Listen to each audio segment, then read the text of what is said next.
to ask before we start, can I have everybody please, if you could put your phone on silent. We'll be broadcasting tonight, and we want as much as we can to not have interruptions so everybody at home can watch the event. Thank you very much. If you please all just put our phones on silent. Good evening. I'd like to welcome you all to tonight's event. My name is Dr. Fairouzah, President of the FAA Scholarship Association and Board Certified Family Practice Doctor. I'd like to take this moment to tell you all thank you very much for coming. The family, all of us, the community, we all appreciate you guys coming to spend time with us tonight and learn more. Tonight's series of lectures will take about 45 minutes to 1 hour, at which time we'll have a break, and then we're going to have a question and answer session. Tonight's event was created with the support of Tony Hawara's family to help others and spread awareness of an important and relevant issue, depression and suicide. I will be seeing it for the first time like you tonight and look forward to the messages that are coming from tonight and the lectures. Tonight's event was not sponsored by one organization or a group, but a multitude of people and groups that helped come together and make it possible. Among the people that have donated their services tonight, we'd like to thank Caesars Hall for allowing us a place to meet. We appreciate them. Pepsi Company, who has donated their beverages tonight. Mr. Hassan Rashdi, our sound engineer. Tariq Kuzam, our audio video recorder. The FAA board members for volunteering to set up the hall. Mr. Wasim Hamad, Mr. Musi Askar. We'd also like to thank Mr. Abdul Durra for helping with the flyers, Shada Farah and Heather Farah also. And anyone else we've forgotten, thank you very much. We appreciate everything. It truly took a village to come together and put this together tonight, and we appreciate all the efforts. I'd like to tell you a little bit about tonight's speakers.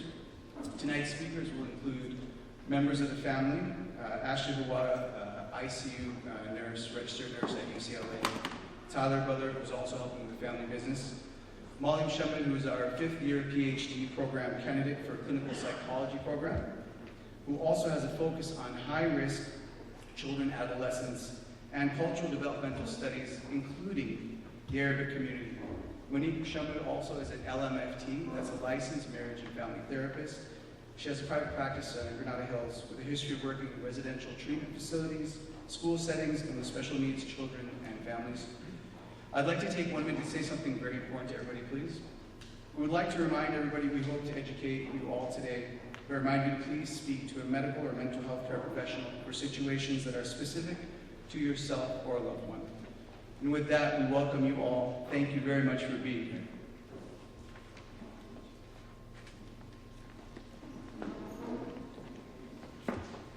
Thank you, Bob. The information provided in this workshop was carefully designed around the family's request. They had a say in every piece of content that we prepared, and we are speaking on behalf of the family as part of the family. They wanted to find a way to use this tragedy as a way to help others, and we are honored to be able to help them do that. On that note, we have prepared really thorough content that we think is crucial to inform others on. If you have questions throughout the talk, you may submit them at any time through the link on the Facebook event page or through the piece of paper that will be passed out to you all. All the questions that are asked are anonymous, and we'll do our best to answer them each at the question and answer portion of the event after the break. We ask that everyone keep an open mind today. We hope that everyone is here for the same purpose, to learn. If you begin to have an emotional reaction to anything we say, please hold back on interrupting or distracting others by talking during the presentation. This talk is intended for a mature audience, and your attendance is at your discretion. I'd like to introduce Ashley and Tyler Hawara.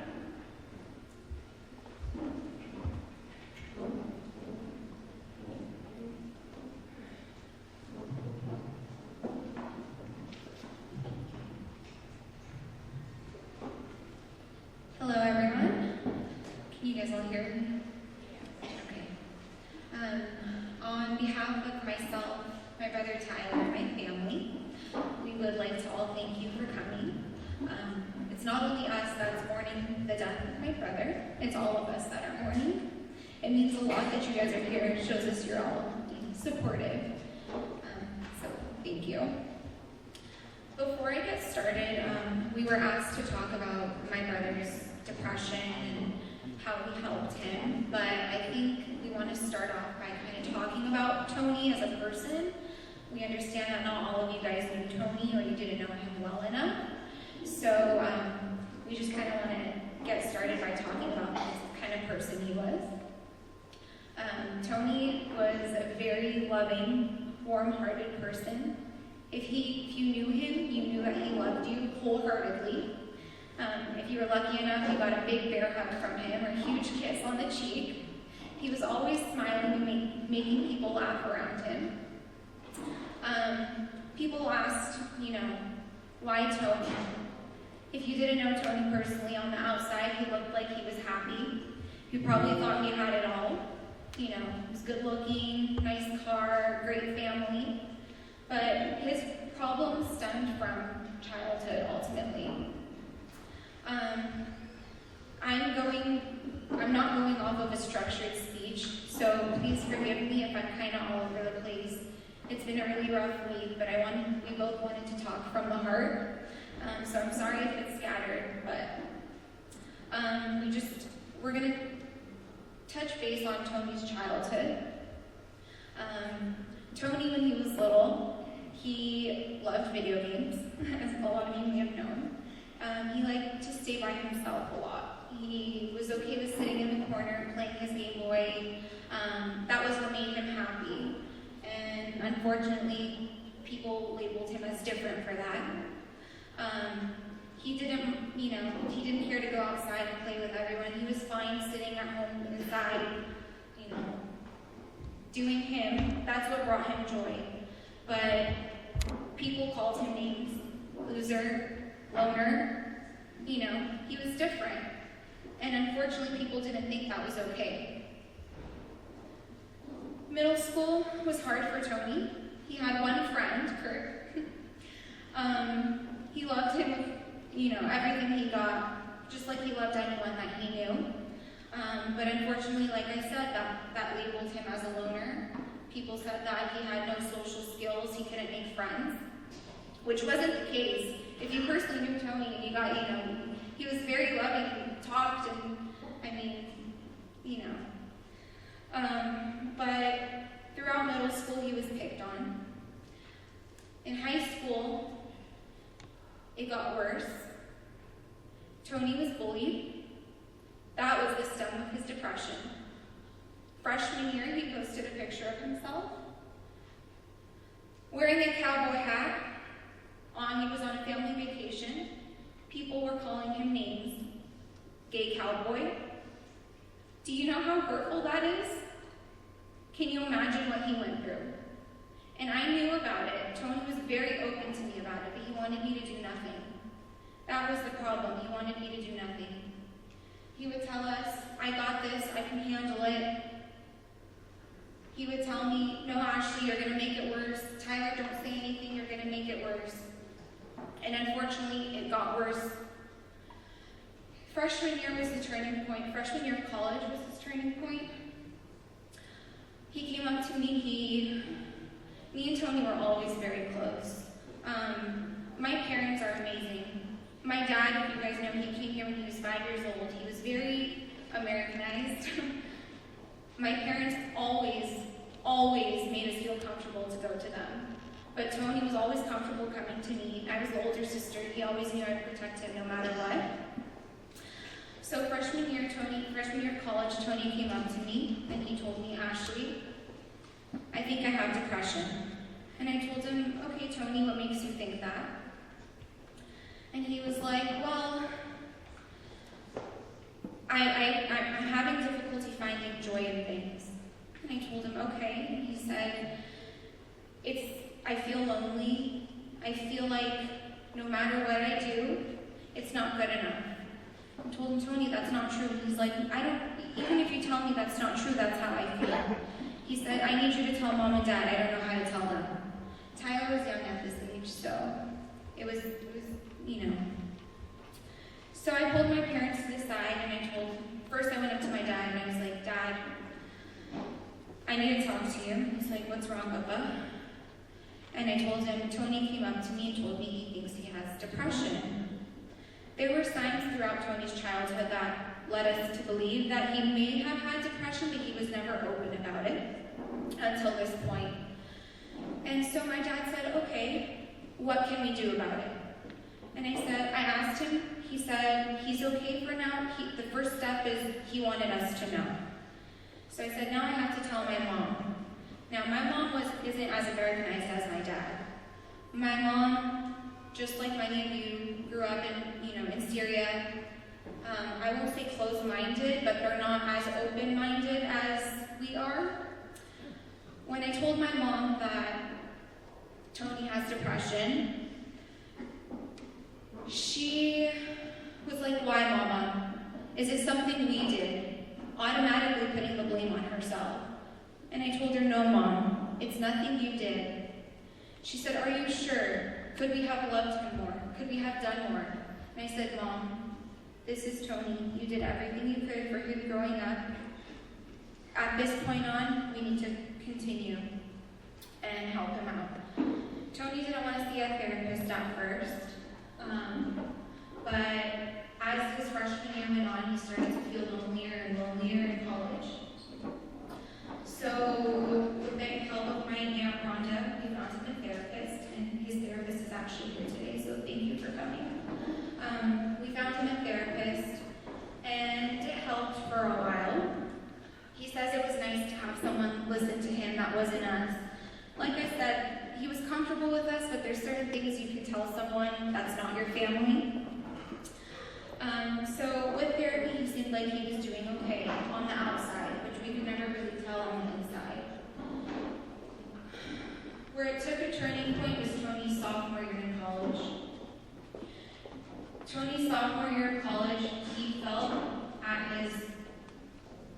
like he was at rock bottom. We received a call one night at 1:30 in the morning from his college saying, you guys need to come pick up Tony, he's in crisis right now. At 1:30 in the morning, my mom drove an hour and a half to go pick up Tony. And when he saw us right away, his tears started flowing. He hugged me and my mom, he said, thank you, and he got in the car and slept. That's how I knew Tony was so comfortable with us. He just needed us there. At that point, we decided college was not good for Tony. He was so lonely out there, and he made the decision that he no longer wanted to go.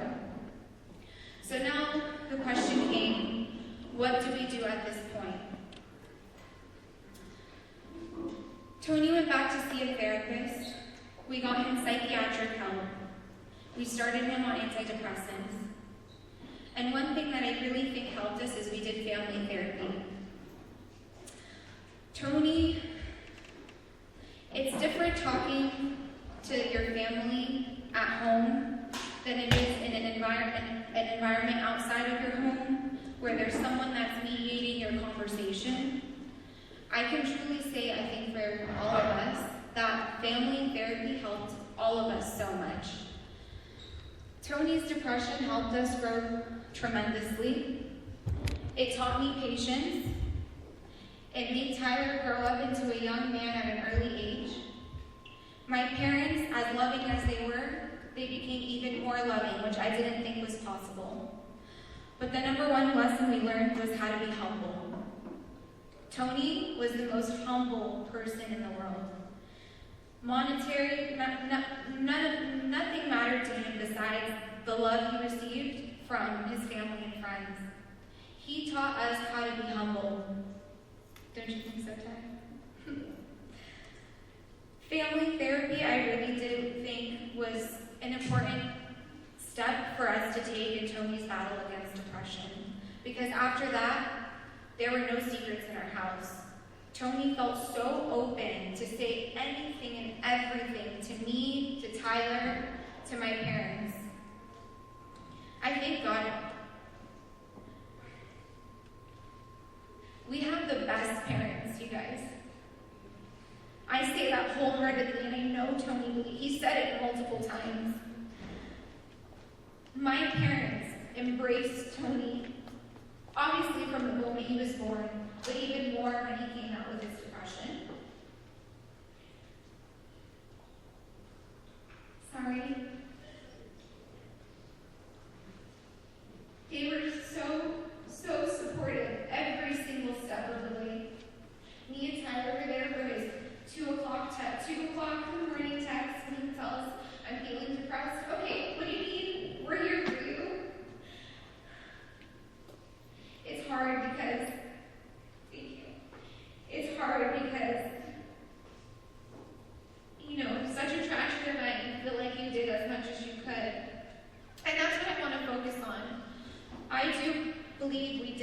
the best that we could. It's so unfortunate that it ended this way. But I really do believe we did the best that we could. After getting therapy and psychiatric help, he was on antidepressants. Tony had a good run. He was happy for quite some time, going out on vacations with us. We always saw him smiling. I think that's a lot of what people saw, his silly Instagram posts and YouTube videos, but deep down he was still hurting. The thing with Tony is he didn't want to be a burden, and he never was a burden, but unfortunately that's what he thought. So on the outside he would show that he was happy because he didn't want to burden anyone with his depression, but on the inside he was really hurting. Back in March, Tony texted me. He was on vacation with my brother, my dad, and my cousin. And he told me, Ashley, my depression is coming back really hard. And I told him, what can I do? And he said, find me a psychiatrist. I told him, okay. The next morning, found him a psychiatrist. We got him back on antidepressants. And we will be showing a video in a little where Tony himself talks about his use with, his journey with antidepressants and therapy. But unfortunately, he didn't like the way they made him feel, and he'll talk about that more. The hardest thing about Tony's journey was that the last 2 months, everything looked okay. At home, he was going out with us. He went on vacation with my cousin. He was happy at work. Him and Tyler had a competition to see who would do more at the store. He seemed very motivated. But when you look at Tony on the inside, you can tell something was off. And when we asked him, he would say, I'm okay. I'm okay. But we know he wasn't honestly okay. Don't judge anyone by their cover. You don't know what's going on the inside. You really don't. Like I said, Tony on the outside looked like he was happy, but on the inside he had old scars that were building up. One thing, my family, we want to get from this is that you guys talk more. Talk more. Ask people, how are you doing? How are you today? That's all it takes. Tony had amazing friends. It wasn't just family, he had amazing friends. And for those of you guys who went to his funeral, Monique was his #1 supporter, his backbone. I love you, Monique. He had amazing friends. He wasn't shy to talk to anyone. He was very open about his depression, very open about it. It wasn't a secret. And I think in the end, he just wanted everyone to know this isn't a hush-hush topic. You never know what's going on in someone's home.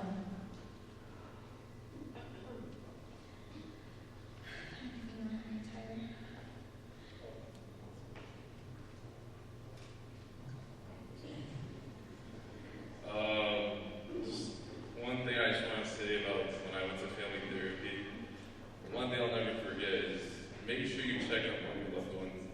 Like, I remember the therapist would tell me, like, ask your brother how he's doing. And when you ask him, like, obviously the response is going to be good. But then you have to ask him again. When you ask him again, that's what gets them to think, like, okay, now I can actually say how I'm feeling. And I'll never forget, like, in that one time I asked him, how are you? He's like, good. Then I asked him, how are you really doing? And that's when he started telling me how he really felt and stuff like that. So I want you guys to, like, make sure that your loved ones know that you love them and that you really care for them. Because you don't know what's going on. I mean, we don't know what's going on in each other's lives.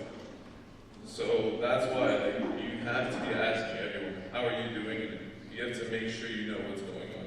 And you have to show that you love them. Because that love that you show will give them the fire to love and live. My mom isn't here today. Thank you. My mom isn't here today, but she wanted me to add a few things about Tony. She wanted you guys to know that he really was the most loving person in the world. He loved everyone. He was so selfless. He used to donate blood every 3 months. Can you believe it? He always cared about others. He always put others before himself. We are so proud of Tony. We are not ashamed of what happened. We want everyone to know that. We are so proud that he was our brother. He was a son, a grandson, a cousin, a friend. He was the best person. And unfortunately, terrible things happen to good people. He was an angel on this earth. My mom and dad have been saying that all week. And it's so true. During Lassie, someone came up to me and told me Tony was too good for this world. And it is so true. He was too good for this world. He always tried to see the good in people. And unfortunately, the bad in the world got to him sometimes. He always felt like he wanted to solve everything when, you can't take the world on your own hands. But through it all, he always tried to have a positive attitude. He was the most loving person. Like I said, I can't say it enough because he really was so loving. And we are so proud, and we hope you guys, those of you who knew him, or didn't get to know him, learn more about him. Thank you.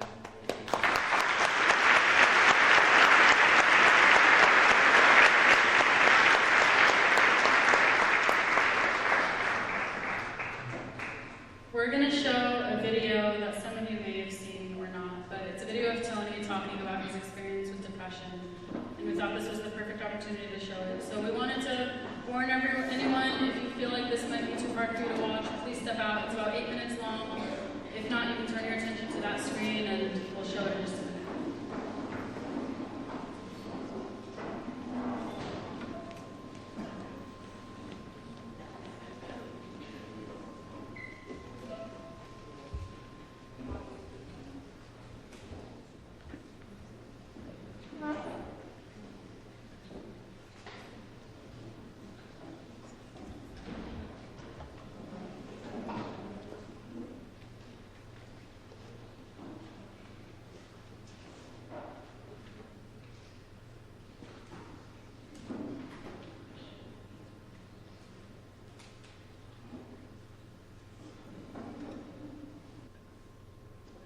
Here, and I want to talk about something. This is going to be unscripted, by the way, so I apologize for the stutter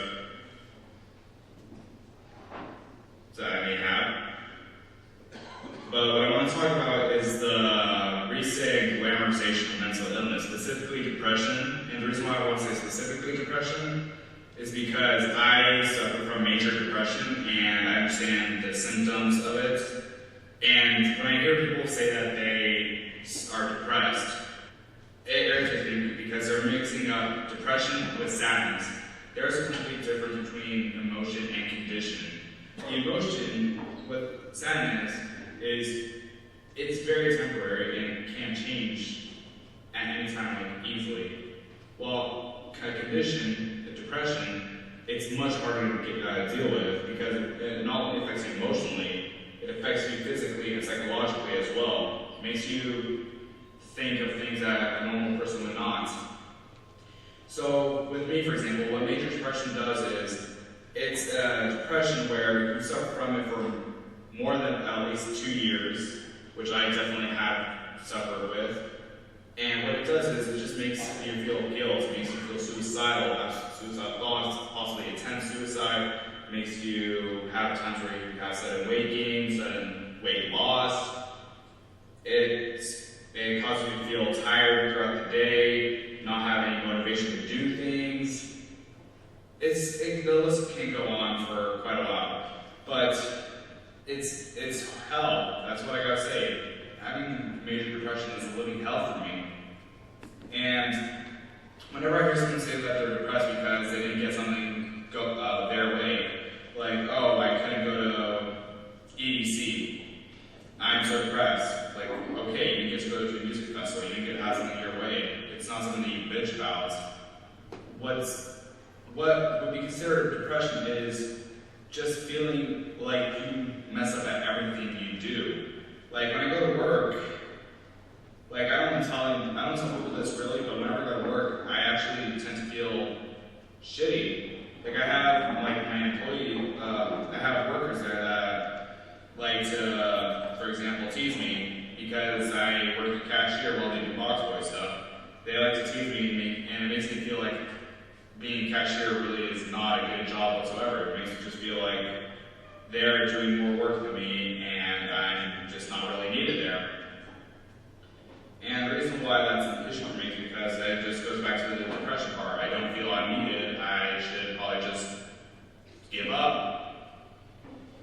And this is just one scenario out of many where someone who's depressed would actually feel that they are fuck-ups.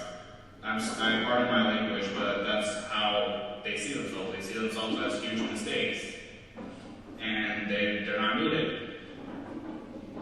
So, by the way, I also want to say my depression is clinically actually diagnosed.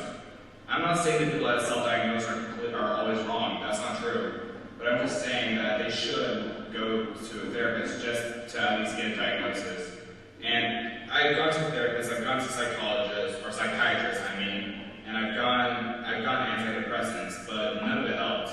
The therapist was like, they would like let me talk to them, but it never actually helped with my issue. The psychiatrist had given me the antidepressants, but I got off them rather quickly given the fact that they made me feel emotionless. And when I say that, you may think, why is that bad? But here's the thing. Let me just use a quote from Johnny Cash's Pain or Hurt. I hurt myself today to see if I still feel. I focus on the pain, the only thing that's real. That's basically how it feels about antidepressants. You don't feel anything, and it just makes you kind of crave pain. It's kind of a sadistic kind of thing, or it's a masochistic kind of thing, where you just want to like harm yourself because it's the only thing you feel. Like when I was on antidepressants, something good is happening to me. Okay, that's cool. I'm not happy. Oh, something bad happens to me. That's cool. I'm not sad. But here's the thing. Like the only thing I got with the antidepressants is the odd capability of being able to somewhat control my emotions, and it's like, but it's bad too because like whenever I'm sad, my mind switches to emotionless, but then that causes me to have to crave for pain. So it's kind of like I have to try and control this. I need to try finding equilibrium between the emotion and the masochism, basically. It's a huge issue, and it's not only something that's going on with me, it's going on with many people in the world. And people may think depression is just a cause of things such as finance. No, it doesn't need to always be finance. It could be many other things as well, such as bullying. Bullying is a huge problem that can cause it. It makes you feel worthless because people treat you like you're worthless. I've been told in the past that I'm better off dead. I should probably just kill myself because what I think of or what I do or whatever, it's meaningless. And yeah, I've been bullied for a very large amount of my life, from even when I was like in pre-K to high school. That's when I was actually being bullied, and a little bit of college as well. It's terrible. It makes you feel like everything you do or think or feel or whatever is wrong. And it needs to be stopped. But yeah, anyways, the whole point of this video was just to say, if you say that you're depressed, I want you to actually mean it. I want you to actually know you are truly depressed, because if you're just taking this as a way of saying that you're just sad, it's kind of offensive and actually puts a bad image on, or puts a weaker image on depression. Because I know many people who say that they can't stand talking to depressed people. And the reason why they say that is because they're mistaking the depressed people for the sad people who just like to complain about stupid things.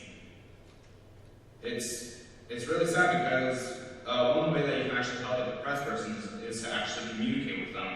Like, ask them to hang out with you and all that. But a lot of people refuse to do that now because they feel that a depressed person is just going to keep complaining about problems in their life instead of actually trying to live in the moment.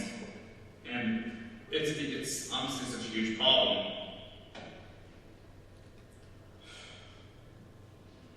honestly, I feel like if they never actually glamorized depression, a lot of people would have actually gotten the help that they needed. But what can you do? A lot of people want attention. A lot of people want people to give them that attention and make them feel like they're special. When in actuality, someone who's depressed is not special in a good way. They're special in a way in which they just want, like, their personality and ideas are self-destructive. The only things that they would actually want is to harm themselves. And I want to say that coming from a depressed person that things will get better, but I can't promise that because I've been dealing with this thing for years, and even now people may think that I've actually gotten much better. I have improved a little bit, but it's not exactly much better from my perspective. So I can't really make a promise on things getting better for that kind of stuff, but what I can say is that I actually understand what these people go through, and I can understand the frustration that they must deal with trying to handle this kind of depression or treat it, get rid of it. So for anyone who's actually doing this who's depressed, I just want to say I'm really sorry about what's going on with you, and I understand you. Bye, guys. Any who struggles with depression or experiences with bullying. After this tragedy, there has been an overwhelming response of support from the community that his family did everything in their power to support Tony, instead of focusing on what could have been done. This is the kind of love and support that we want to see more of, and this was a motivating factor for this event. To bring awareness to the community and educate them on how to address depression and suicidal thoughts when they arise. We want to make clear that this is not a process group. Our goal is to educate and help prevent this from happening again to the best of anyone's ability. We will provide resources for those who want to talk about their feelings with someone and apologize that we cannot do that here given the sheer amount of people in this room. We are also going to talk about the trauma and stages of grief that some of you or someone you may know might be experiencing. This loss has hit the community hard, and it's important that you all understand what some people might be struggling with as they come to terms with this loss. Please know that everyone handles grief differently. Here are the 5 stages that you can expect to experience or see others experience after the loss of a loved one. The 5 stages of grief are denial, anger, bargaining, sadness, and acceptance. These can occur in any order, as everyone experiences grief in their own way. I ask that you please do not judge others for how they experience their grief. To help understand this, I'd like to ask people in this room to raise their hand if they still feel like they are in the stage of denial. They're finding it hard to believe that Tony's gone. Plenty. How about anger? They're angry at the situation. How about bargaining? Asking yourself, what if things were different, or if only I had done something? How about just depression or sadness?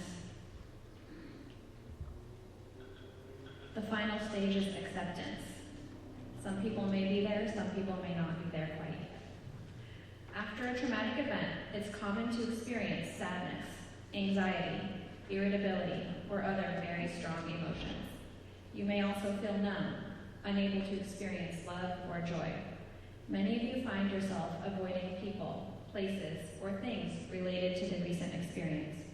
You may feel irritable or have outbursts of anger. We want you to know that this is normal and okay. You may have cognitive responses, such as confusion, painful memories, and blaming yourself. You may have physical responses, such as fatigue, difficulty sleeping, or eating. You may have stomach aches or headaches. You might discover that your relationships are affected. You may have trouble getting along with some people or feel disconnected from others. It's important to remember that people respond to trauma in a variety of ways, and whatever you're experiencing is likely to be a normal part of the recovery process. Be especially aware of certain days that can be more difficult. the anniversary of a loved one's death, their birthday. It's okay to allow yourself to feel more sad on those days. We want to make sure that everyone has a way to cope with all these experiences. The first thing that we encourage you all is to allow for time. Be patient with yourself and do things one day at a time. If you feel better one day and it hits you harder the next, that's okay. This is a normal process of grief.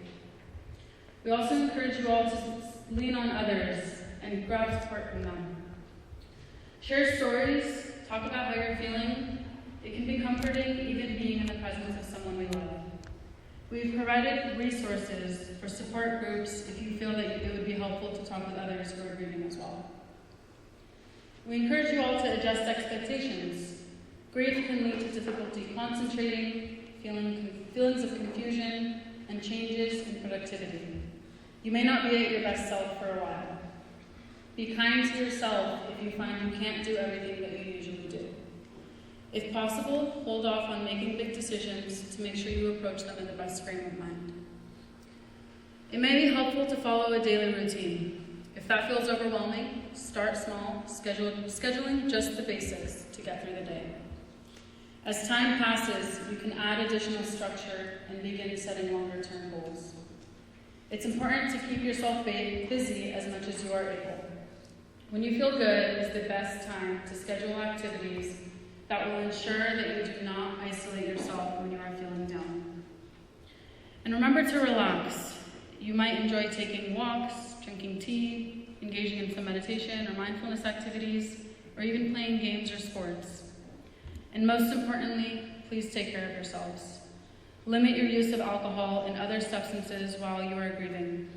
As much as possible, try to eat well, exercise, and keep to a regular sleep schedule. Doing these things can help you maintain a more stable mood. You may have a number of emotions arise during this time, or you may not know how to name the emotions that you experience. Before pushing these emotions away because they are uncomfortable, we encourage you all to allow yourself to feel them. With time, the feelings of before pushing these emotions away because they are uncomfortable, allow yourself to feel them. And with time, the feelings of emotions allows them to go down to their natural level. But if we fight them, they fight back, and we don't know when they will come back or how they will come back. You may notice them come up in the form of physical symptoms, where you're getting headaches or stomach aches, or they might come out as different emotions, and you'll notice yourself getting more anger or arguing with others or becoming more defensive. We acknowledge that when we allow ourselves to feel emotions, we are feeling vulnerable, which is scary. Experiencing emotions is admitting that something in the world affects us, which means we're not in control of ourselves. But the more that we allow ourselves to feel emotions, the more that we are in control of them and how they affect us. Please trust your emotions and experiences and use them to connect with others and provide support to one another. And lastly, if you begin to experience any guilt, we want to remind you all that Tony's decision was his own. Often, people battle suicidal thoughts for a very long time and experience a lot of distress and pain. Blaming yourself or others is harmful to the grieving process and causes people to push down emotions. We cannot always see the signs because a depressed person may hide them, and we cannot always predict someone else's behavior. As Tony explained in his video, he battled depression for a large portion of his life. While depression is not the only disorder that has a risk of suicide, it is among the most common disorders that leads to thoughts of ending one's life. There's not one simple cause for depression. Depression may look different in different people. Just think about Robin Williams, the comedian who made everyone around him laugh, but could not bear to live another day with the feelings of sadness that he carried around. There are two main types of depression that someone might have.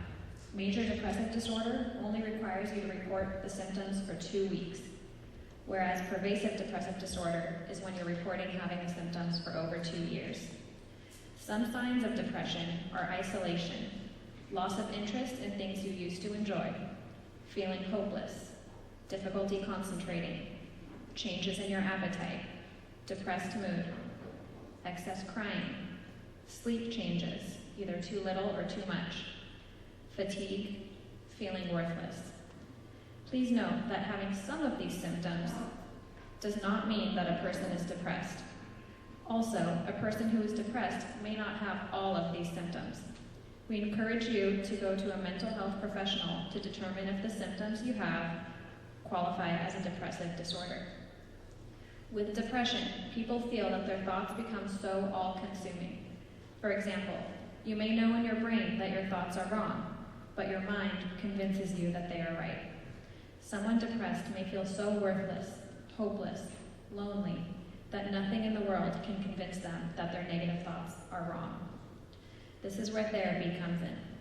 We know that having negative thoughts makes it hard to do things in life, so we teach ways to notice and change those thoughts. We work together with the patient to identify what triggers your negative thoughts. We work together to create a plan for what to do when those negative thoughts are too strong for you to control on your own. For example, people you may be able to reach out to or activities you can engage in. If therapy on its own is not enough, a consultation for medication with a psychiatrist can be beneficial. There are counselors that you can talk to without even having or receiving a diagnosis.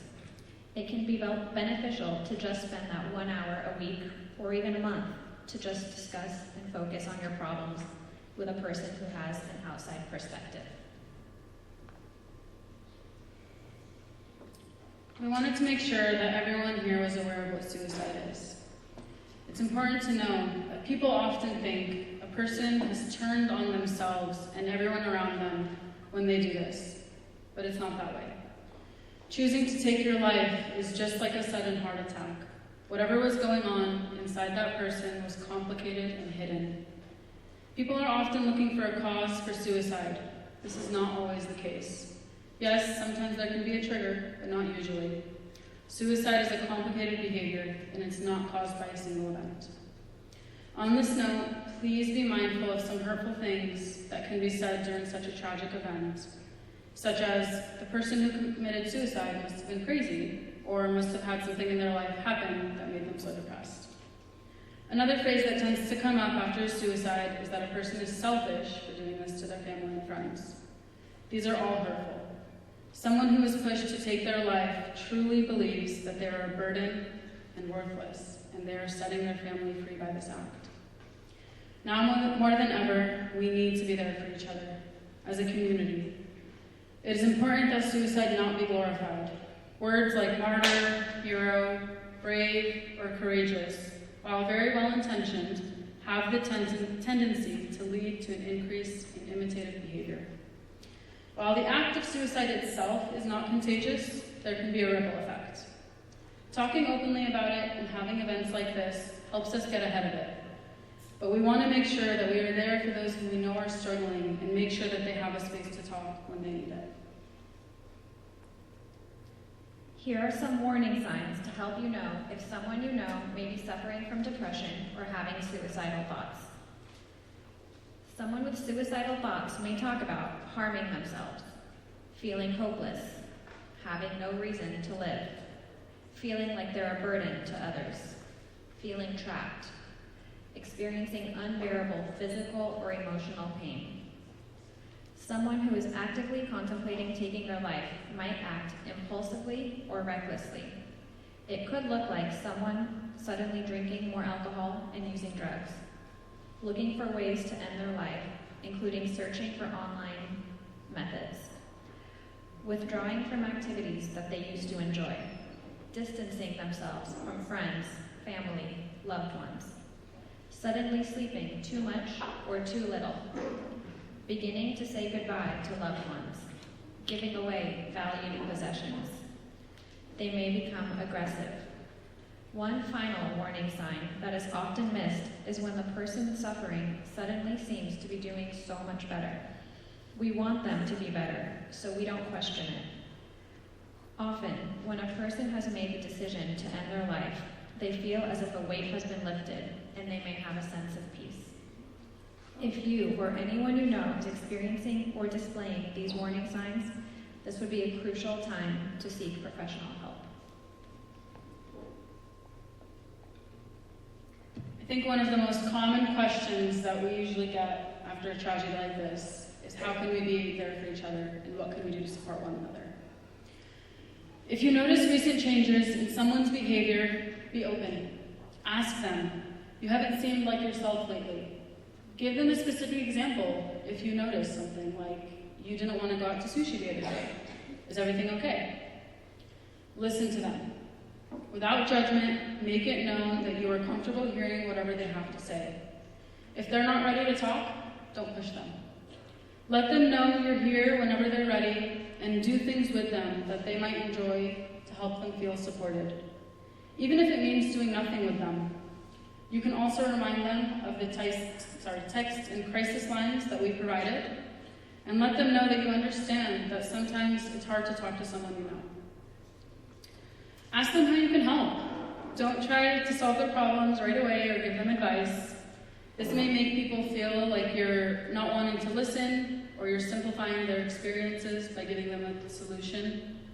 Leave it up to them. You can say, I'm here for you. Please let me know if there's anything I can do to help. Otherwise, I would just like to sit here with you. Sometimes just being a friend can make a world of a difference for a person that is suffering. Something else that's come up, I think, with adolescents is they've often asked, what if they're pushing us away? Parents might experience this too. Some people might push others away. That's true. Try not to take this personally. It is sometimes hard to ask for help. As long as there's always at least two people, even more, on the inside with that person, respect their wishes temporarily. Give them the space if they ask for it, but continue to encourage them to hang out or go for a walk or whatever it is that they might enjoy. Making someone feel like they're needed is also helpful. That way the focus is off of them. Like if you need help with a project or with moving, running errands, literally anything. Just help them feel like you value them as a person and you want to be around them and that their sadness is not their entire identity. We also want to encourage you all to validate each other. You can validate someone without necessarily agreeing with what they're experiencing. You can say to them, I hear that you're experiencing a lot of pain right now, even if you don't feel that pain yourself. Let people know that you hear their emotions and that their emotions are okay. And remember that body language is important. When you cross your arms, turn your body away, or stay on your phone, or check the time, you may send a message that you're burdened by them and not interested to hear what they have to say. Instead, you could try leaning in, making eye contact, and nodding, just letting them know that you're listening. If you have a concern that someone may be contemplating suicide, the best way to find out is asking. This is probably the most common question that we got on the link is how do I know or how do I help someone? First thing that we want to do is ask. It is so common for someone to have thoughts of ending their life at some point in their lives. If you wonder if someone is having these thoughts, you can ask, are you thinking about ending your life? Or have you ever had thoughts of wanting your life to be over? We know that asking only helps prevent it from happening, and there's no evidence to suggest that it gives people ideas or increases the chances of them doing it. It only helps them know that there's a safe place to discuss and that you're okay knowing that they might say yes. If at any point someone is having thoughts of taking their life, therapy would be beneficial. Let the professionals decide if the person is actively at risk of harming themselves. If you believe this to be the case, that they're at risk of harming themselves or someone else, don't hesitate to call 911 and again, let the professionals handle it. Please do not be concerned that your child or friend will be taken to jail. If the responders feel that the person is at risk, they will take them to a hospital for evaluation, which is also called a 5150. And this does not mean that they are crazy. If they panic, let them know. I understand you see suicide as the only option of solving a really big problem right now. I want to help you find relief from this problem with a different solution. My goal is the same as yours. We often avoid asking about thoughts of ending one's life because we fear that someone might say yes. We want to remind you that whatever it is that caused you to ask these questions means that this person will most likely benefit from therapy. Instead of saying, hey, you need therapy, you can be a little softer and say, you may benefit from therapy, or have you ever thought about therapy? For those with children, we want you to know a couple things in particular. The first thing is, please do not ground or punish your children if they express any thoughts of suicide. What you can do is increase monitoring, check in frequently when your child is alone, and create opportunities to talk with them frequently, like during meals or car rides, and spending time with them throughout the week while making sure that they stay connected with the family or friends to prevent isolation. We also want to encourage you all that if your child has a history of feeling suicidal or is saying that they're having suicidal thoughts, please remove all potentially harmful objects from the home. Be assured that weapons and medications in particular are not easy for your child to access. This may require putting these things in a safe or behind a lock or completely removing them from the home. It is extremely important that children do not have access to weapons or medication, as children tend to be more impulsive, and we want to put as many obstacles in their way as possible. We want to emphasize the importance of reaching out for professional help. This is too much for any parent, friend, or sibling to handle. The easiest way to start is to just talk to your primary care doctor. They will help you narrow down treatment options and give you the individual support you need to find treatment. Dr. Abdelhai will address this process after the break. Some people benefit from psychotherapy. We want you to know that change may take time. Think about how long it took and how much had to happen to make the person feel depressed, anxious, etc. These things do not go away overnight, just as they did not appear overnight. I want you all to leave here knowing that therapy is not for crazy people. Every single person here can benefit from therapy. Therapy helps you learn new ways of thinking that can help you in difficult times. It helps you identify and change negative thinking patterns that you may have developed. It helps you develop healthier ways of coping with whatever difficult things may come up in your life. When searching for a therapist, you may need to call more than one. Some therapists are full and cannot accept new clients. Please don't let this discourage you. Try another one. If you do go to therapy and you don't feel a connection with that therapist, please know that it's normal to try more than one before you find one that you really connect with. While this process may seem tedious, it is worth it in the end. I need to emphasize one thing on behalf of Molly and I. We cannot be the therapists for this community. Unfortunately, we and anyone else in this community with a similar career cannot be the therapist for anyone in this community. While we would love to support each and every one of you as needed, it would be unethical and impossible for us to provide personal therapy to people we have even the tiniest connection to. We may not know you personally, but we probably know one of your cousins or have a relative in common. This is why it's important for us to have events like this, and why we have given you so many resources in the pamphlet, and we will post those online in case you do need to reach out for help or support someone else in reaching out for help. Remember, if all the other things seem difficult, you can just talk to your doctor at your next visit. Here are some resources and tips about how to find treatment. First step would be to just call your insurance company. They'll give you a list of referrals for therapists that are covered by your insurance, which will be the most affordable option. They can email you a list of providers in your area, or you can log in and search for them yourself on your insurance company's website. They'll usually note which ones are accepting new patients at the time and what their specialties are. If you find a provider that you want to work with, but they're not in your insurance company's network, you could try to use out-of-network benefits. Some therapists don't take insurance at all, which means you pay their full fee via cash or credit card. You can call your insurance and try to ask for reimbursement. You can say, I need an expert in whatever, and none are available near me that are on my insurance panel. You can search online for support groups or therapists in your area. Psychology Today is a great resource, and we included it on our pamphlet and will include it online. If you're a member of Kaiser Permanente, they have groups for almost anything you can imagine, and and they encourage their members to participate in groups. Just ask your doctor for a referral. Occasionally, they even offer free groups for the open to the community, so you don't even have to be a member of Kaiser Permanente to attend. It can be so beneficial to know that you're not alone while also being monitored by a professional in a group setting. Just this morning, a member of this community told me, "My support group was the best thing and best decision that ever happened to me." There are many agencies in town that can be helpful. Please refer to the brochure we printed for resources, and we will post these resources on our Facebook event page as well. Availability, insurance panels, and specialty. I also want to note that college counseling centers are free and available for all college students. It's included in your tuition. There are even apps that can be used for therapy.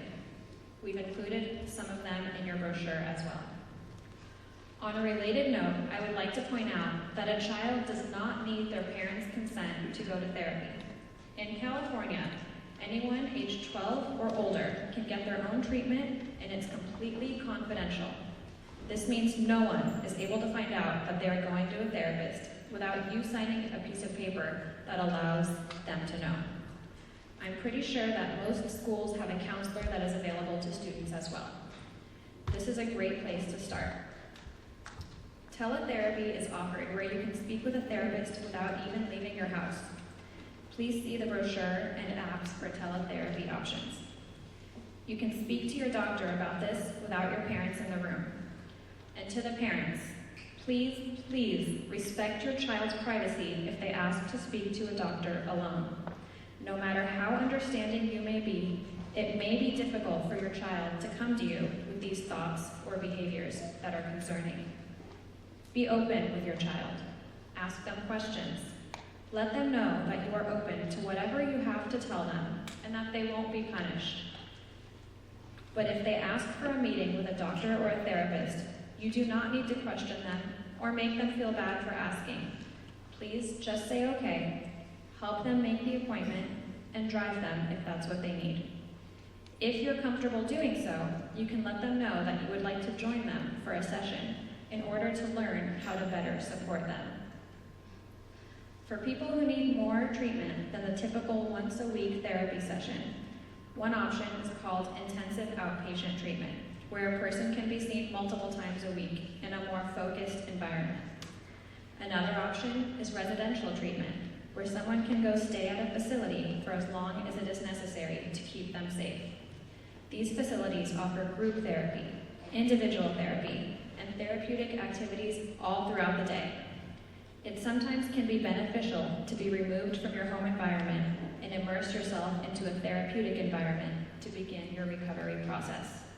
These facilities are often covered by insurance. Medication is also used along with therapy. Anyone can benefit from medication, though there may be some trial to find the right medication for the right person. It is important to be patient. Research shows that medication and therapy work best together. Because medication has side effects and therapy is much less likely to have side effects, it is advised to start with therapy and then discuss medication with your therapist or doctor. Medication can help quiet your thoughts and allow you to do the work in therapy to change your negative ways of thinking, which can improve symptoms of depression and give you tools to address symptoms which may arise in the future. Many people refuse medication due to pride. Someone once told me, "Pride is not healing your sadness." People fear that medication is just for crazy people. You would be surprised by how many people in this room take medication daily. People fear that they may have to take it for the rest of their lives. That's not always the case. Sometimes medication can help you get through a challenging time in your life, while the therapy gives you coping skills to prevent difficult times from affecting you so strongly in the future.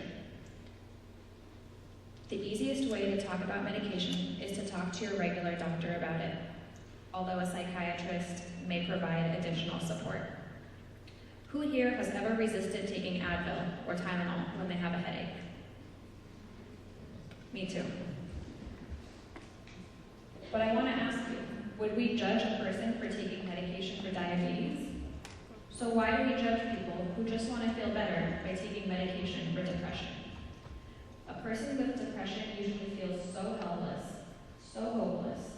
By the time they try medication, they may not even believe that it will work. They may be so desperate to try anything in hopes that one day they might just feel a little less sad.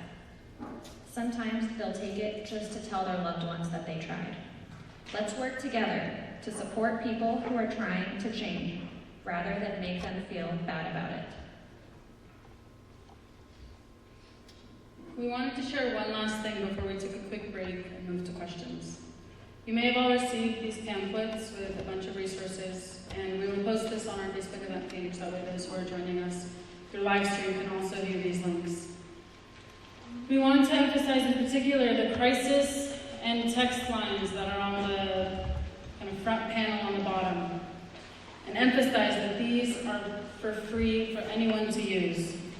They are intended for when you want to process your emotions, but it's not a good time to do it with others. And it's also good for family members if they're worried about their child or a friend or someone who they might be concerned about. The people you talk to are not going to come after you. They will let you talk freely and listen. The first one that we list is the suicide prevention hotline. And again, anyone can use this, even if you're concerned of someone. You can just call them and ask them questions. We also included the warm line, which is that third one. This one is available during nighttime hours from 10 p.m. to 6 a.m. and is a really, really good resource for times when you might be upset in the middle of the night or feeling something and want to process it with someone, but you might be worried about waking someone up.